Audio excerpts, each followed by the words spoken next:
Ulu Kelan rasanya saya nak beritahu Ulu Kelan masuk yang dibawa Ulu Kelan tu menimbulkan pada publik nanti, keraguan publik. Kalau dah tujuan masuk yang sebenar digunakan, iaitu perbandingan. Amanah positif. Pemikiran amanah ialah supaya apa yang Ulu Kelang buat dulu. Betul tak? Mengapa Ulu Kelang tak buat? Itu pemikiran amanah Seri Sedang, betul? Ya.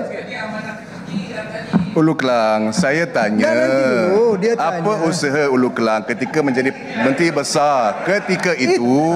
Itulah Mursi amanah macam mana je Seri Sedang ni amanah? Kan saya tanya. Dan tak perlu kaitkan parti pun. Pemikiran Seri Sedang. Jangan divert Ulu Kelang. Terus pada jawapan yang saya tanya tadi. Okey. Pemikiran Seri Sedang. Saya tak tanya pasal pemikiran Ulu Kelang. Saya tanya pasal apa usaha yang Ulu Kelang ketika menjadi Menteri Besar. Duduk untuk isu banjir di Gombak. Kali jangan tanya. Bila kita nak jawab tak boleh jawab. Nak jawab celah, duduk dulu dengar jawapan. Ulu Kelang kita ada 2 minit lagi, cepatkan.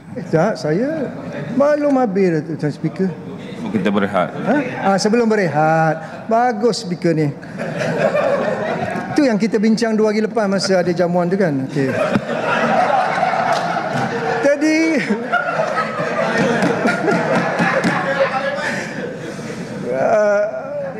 pemikiran Seri Sedang yang merupakan seorang pemimpin amanah ialah mengapa Ulu Kelang tidak melakukan sesuatu sebelum ini.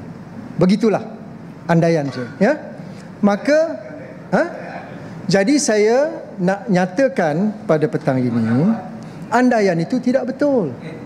Jadi pemikiran Seri Sedang mewakili amanah tidak betul. Apa yang kita telah lakukan pada ketika itu, saya boleh bawa Yang Berhormat berjumpa dengan keluarga ini, menyatakan, Azmin, when you were the Chief Minister, you have done something to mitigate this particular problem in Taman Melawati. Bahasa Inggeris Seri Sedang. Minta izin Tuan Speaker.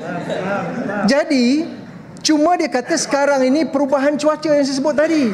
Dulu 10 tahun dulu hujan tak selebat macam 10 tahun kemudian. Jadi jumlah air taburan hujan itu bertambah. Kalau dulu saya sudah buat, now dia nak perbesarkan lagi, dia nak perluaskan lagi, nak dalamkan lagi. Inilah pemikiran yang patut kita bawa. Pemikiran Seri Sedang mewakili amanah, bercantum dengan